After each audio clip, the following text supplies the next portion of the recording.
ओम शांति। आज 8 अक्टूबर 2024 की साकार मुरली। आज बाबा ने कहा, मीठे बच्चे, बुद्धि को रिफाइन बनाना है तो एक बाप की याद में रहो। याद से ही आत्मा स्वच्छ बनती जाएगी।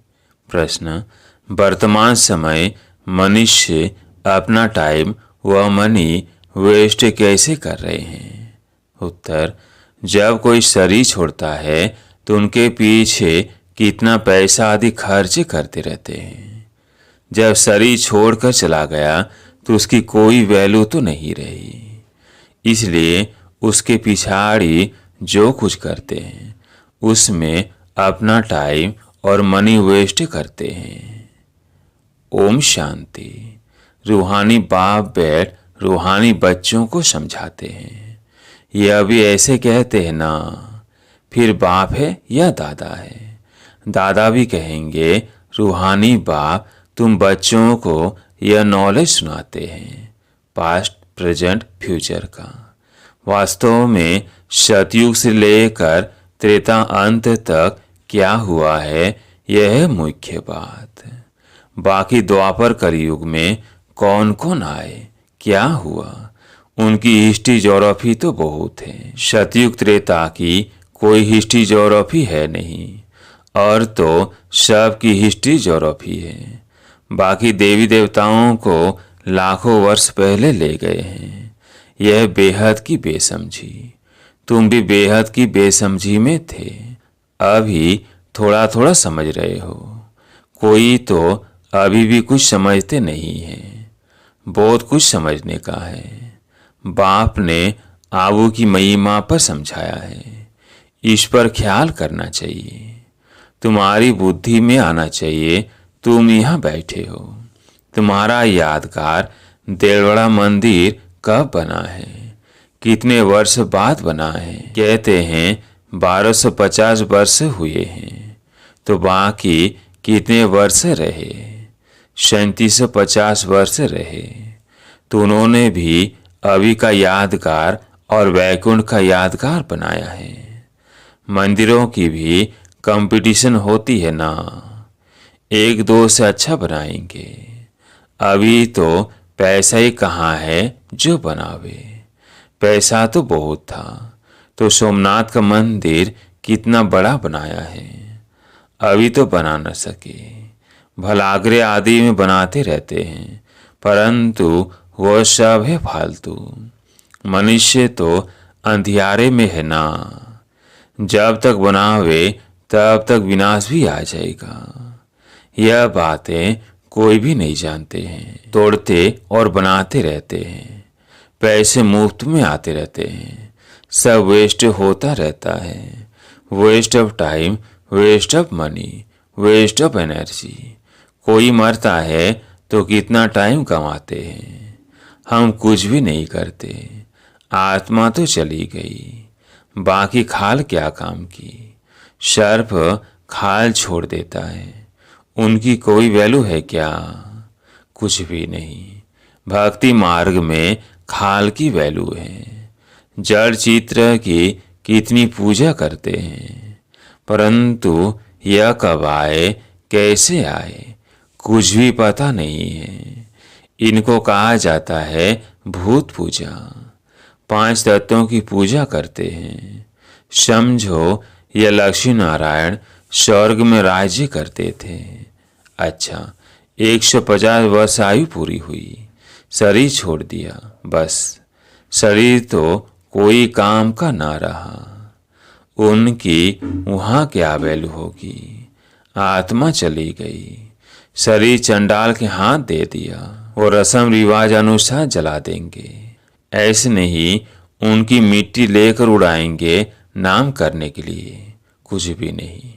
यहाँ तो कितना करते हैं, ब्राह्मण खिलाते हैं, यह करते हैं, वहाँ यह कुछ होता नहीं।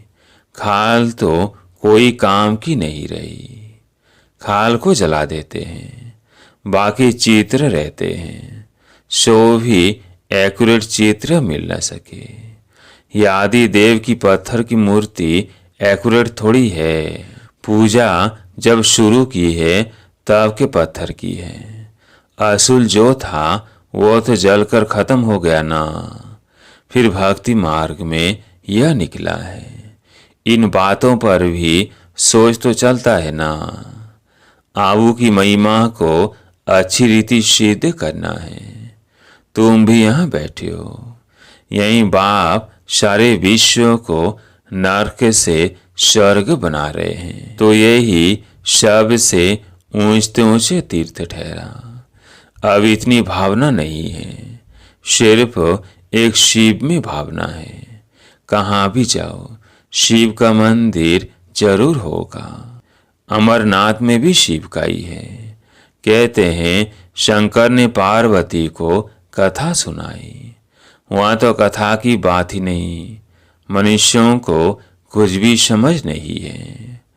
अभी तुमको समझ आई है, आगे पता था क्या? अभी बाबा आबू की कितनी महिमा करते हैं। सर्व तीर्थों में यह महान तीर्थ है। बाबा समझाते तो बहुत है, परंतु जबकि अनन्य बच्चों की बुद्धि में बैठे। अभी तो देहाभिमान बहुत है, ज्ञान तो बहुत ढेर चाहिए, रिफाइनेंस बहुत आनी है। अभी तो योग बड़ा मुश्किल कोई का लगता है। योग के साथ फिर नॉलेज भी चाहिए। ऐसे नहीं शिव योग में रहना है, योग में नॉलेज जरूर चाहिए। दिल्ली में ज्ञान विज्ञान भवन नाम रखा है, परंतु इनका अर्थ क्या है ये समझते थोड़ी है। ज्ञान विज्ञान तो सेकंड का है, शांति धाम सुख धाम, परंतु मनुष्यों में जरा भी बुद्धि नहीं है, अर्थ थोड़ी समझते हैं। चिन्मयानंद आदि कितने बड़े बड़े सन्यासी आदि हैं, गीता सुनाते हैं, कितने उन्हों के ढेर फॉलोअर्स हैं।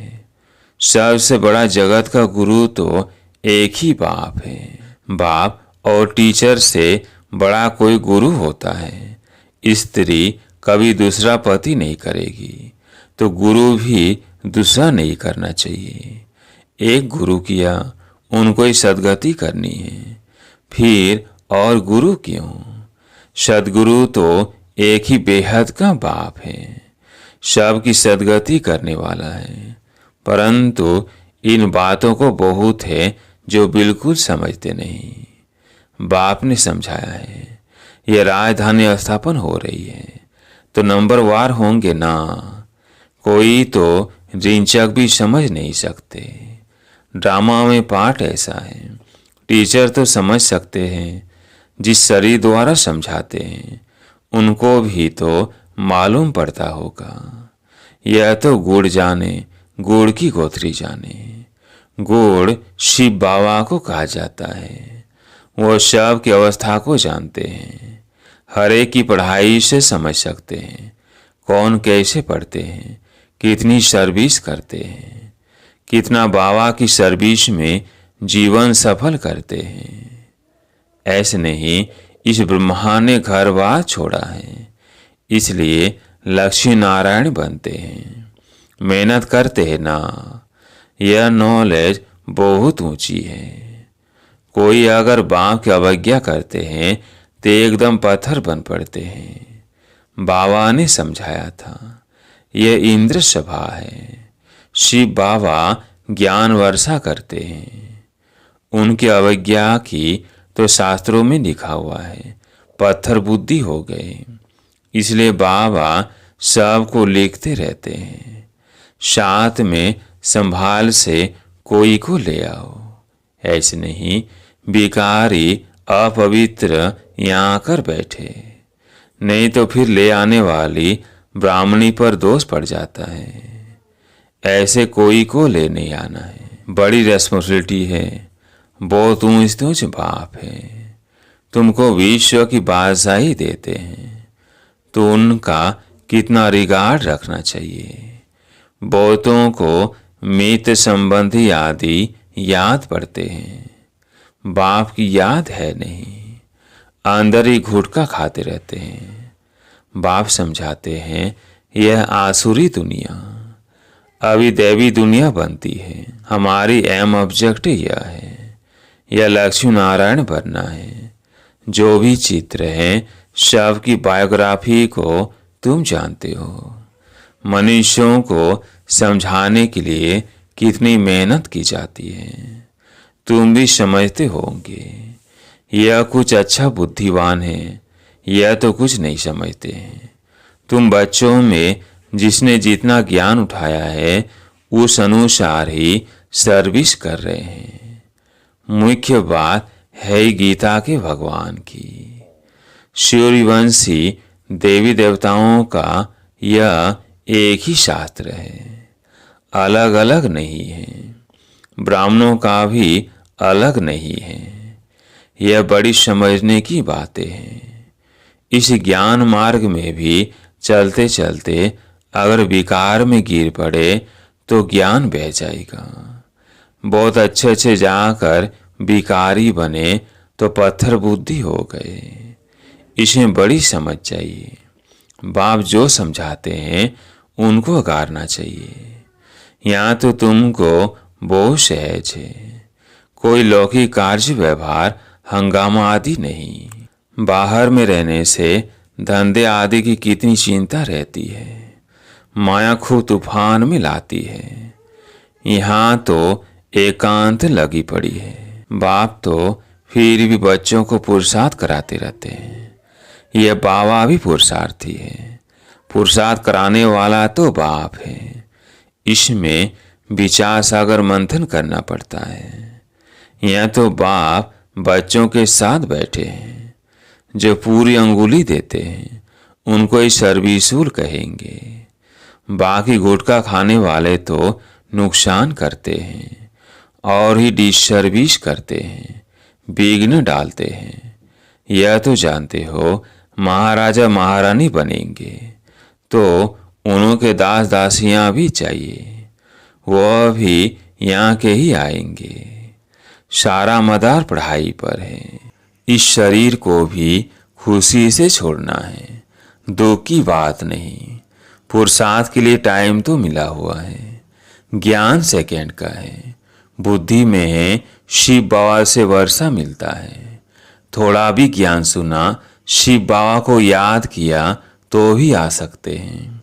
प्रजा तो बहुत बनने की है। हमारी राजधानी सूर्यवंशी चंद्रवंशी यहाँ स्थापन हो रही है। बाप का बनकर अगर गलानी करते हैं तो बहुत बोझा चढ़ता है, एकदम जैसे रसातल में चले जाते हैं। बाबा ने समझाया है जो अपनी पूजा बैठ कराते हैं वो पूज्य कैसे कहला सकते हैं। सर्व का सदगति दाता कल्याण करने वाला तो एक ही बाप है। मनुष्य तो शांति का भी अर्थ नहीं समझते हैं। हठ योग से प्राणायाम आदि चढ़ाना उसको ही शांति समझते हैं। उसमें भी बहुत मेहनत लगती है। कोई की ब्रेन खराब हो जाती है, प्राप्ति कुछ भी नहीं। वह अल्पकाल की शांति। जैसे सुख को अल्पकाल कागविष्ठ समान कहते हैं, वैसे वो शांति भी कागविष्ठा के समान है। वो है ही अल्पकाल के लिए। बाप तो 21 जन्मों के लिए तुमको सुख शांति दोनों देते हैं। कोई तो शांति धाम में पिछाड़ी तक रहते होंगे। जिनका पाठ है वो इतना सुख थोड़ी देख सकेंगे। वहाँ भी नंबरवार मर्तबे तो होंगे ना, भल दास दासियाँ होंगे, परंतु अंदर थोड़ी घुस सकेंगे। श्री कृष्ण को भी देख न सके। सबके अलग अलग महल होंगे ना, कोई टाइम होगा देखने का। जैसे देखो पोप आता है तो उनका दर्शन करने के लिए कितने लोग जाते हैं। ऐसे बहुत निकलेंगे जिनका बहुत प्रभाव होगा। लाखों मनुष्य जाएंगे दर्शन करने के लिए। यहाँ शिव बाबा का दर्शन कैसे होगा, यह तो समझने की बात है। अब दुनिया को कैसे पता पड़े कि यह सबसे ऊंच तीर्थ है। देवड़ा जैसा मंदिर शायद आसपास और भी हो, वह भी जाकर देखना चाहिए कैसे बना हुआ है। उनको ज्ञान देने की भी दरकार नहीं, वो फिर तुमको ज्ञान देने लग जाएंगे। राय देते हैं ना, यह करना चाहिए, यह करना चाहिए। यह तो जानते नहीं कि इनको पढ़ाने वाला कौन है। एक एक को समझने में मेहनत लगती है। उन पर कहानियाँ भी हैं। कहते थे शेर आया, शेर आया। तुम भी कहते हो मौत आया कि आया। तो विश्वास नहीं करते हैं, समझते हैं अभी तो 40,000 वर्ष पड़े हैं, मौत कहाँ से आएगा। परंतु मौत तो आना जरूर है, सबको ले जाएंगे। वहाँ कोई भी किचड़ा होता नहीं। यहाँ की गौ और वहाँ की गौ में कितना फर्क है। श्री कृष्ण थोड़ी गौएं चराता था, उन्हों के पास तो दूध हेलीकॉप्टर में आता होगा। यह कीचड़ पट्टी दूर रहती होगी, सामने घर में थोड़ी कीचड़ा रहेगा। वहाँ तो अपरंपार सुख है, जिसके लिए पूरा पुरुषार्थ करना है। कितने अच्छे अच्छे बच्चे सेंटर में आते हैं, बाबा देखकर कितना खुश होते हैं। नंबरवार पुरुषार्थ अनुसार फूल निकलते हैं। फूल जो है वो अपने को ही फूल समझते हैं। दिल्ली में भी बच्चे कितनी सर्विस करते हैं, रात दिन। ज्ञान भी कितना ऊंच है। आगे तो कुछ नहीं जानते थे, अब कितनी मेहनत करनी पड़ती है। बाबा के पास तो सब समाचार आते हैं, कोई को सुनाते हैं, कोई का नहीं सुनाते हैं, क्योंकि ट्रेटर भी बहुत होते हैं। बहुत फर्स्ट क्लास भी ट्रेटर से बन पड़ते हैं, थर्ड क्लास भी ट्रेटर है। थोड़ा ज्ञान मिला तो समझते हैं हम शिव बाबा के भी बाबा बन गए। पहचान तो है नहीं कि कौन नॉलेज देते हैं। अच्छा, मीठे मीठे सिकिलधे बच्चों प्रति माता पिता बाप दादा का याद प्यार और गुड मॉर्निंग। रूहानी बाप की रूहानी बच्चों को नमस्ते। हम रूहानी बच्चों की रूहानी बाप दादा को याद प्यार गुड मॉर्निंग, नमस्ते नमस्ते। धारणा के लिए मुख्य सार। पहला पॉइंट, विश्व की बादशाही देने वाले बाप का बहुत बहुत रिगार्ड रखना है। बाप की सर्विस में अपनी जीवन सफल करनी है। पढ़ाई पर पूरा पूरा ध्यान देना है। दूसरा पॉइंट, बाप से जो ज्ञान मिलता है उस पर विचार सागर मंथन करना है। कभी भी विघ्न रूप नहीं बनना है। डिसर्विस नहीं करनी है। अहंकार में नहीं आना है। आज प्यारे मीठे बाबा का वरदान। चारों ही सब्जेक्ट में बाप के दिल पसंद मार्क्स लेने वाले दिल तख्त नशीन भव। चारों ही सब्जेक्ट में बाप के दिल पसंद मार्क्स लेने वाले दिल तख्त नशीन भव। जो बच्चे चारों ही सब्जेक्ट में अच्छे मार्क्स लेते हैं, आदि से अंत तक अच्छे नंबर से पास होते हैं, तो उन्हें पास विद ऑनर कहा जाता है। बीच बीच में मार्क्स कम हुई फिर मेकअप किया, ऐसे नहीं, लेकिन सभी सब्जेक्ट में बाप के दिल पसंद ही दिल तख्त नशीन बनते हैं। साथ साथ ब्राह्मण संसार में सर्व के प्यारे, सर्व के सहयोगी, सर्व का सम्मान प्राप्त करने वाले दिल तख्त नशीन स्वराज्य तख्त नशीन बनते हैं।